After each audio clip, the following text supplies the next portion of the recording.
Është absolutisht lagja që nuk është vënë dorë totalisht për shumë vitesh dhe ka një problematikë komplekse.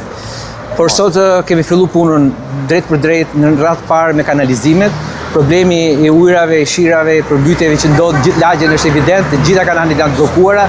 Sot ndërmarrja aksioni shërbërbashkët me ndërmarrjen e ujësillcave, me ndërmarrjen e bashkisë dhe me komunitetin, të cilët janë gatshëm të bashkëpunojnë. Dhe sot ka filluar një aksion për pastrimin e gjithë kanaleve të ujrave të bardha dhe njëkohësisht sistemin mimin e disa kanaleve të ujrave të zeza.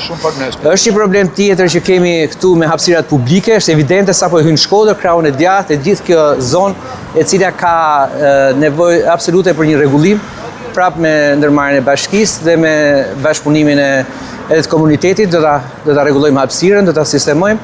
Kështu që besoj që po kështu për ndriçimin kemi nevojë për ndërhyrje në disa pike ndryshimit krejtësisht e errët zona.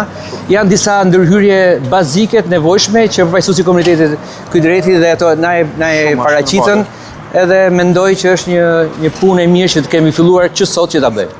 Të faleminderit për jush, për bashkisë vote se ka falëmuar për pushë deri sot. Cila kanë të të ngre deri. Tash inshallah çështë sot filloi puna, kena këtu.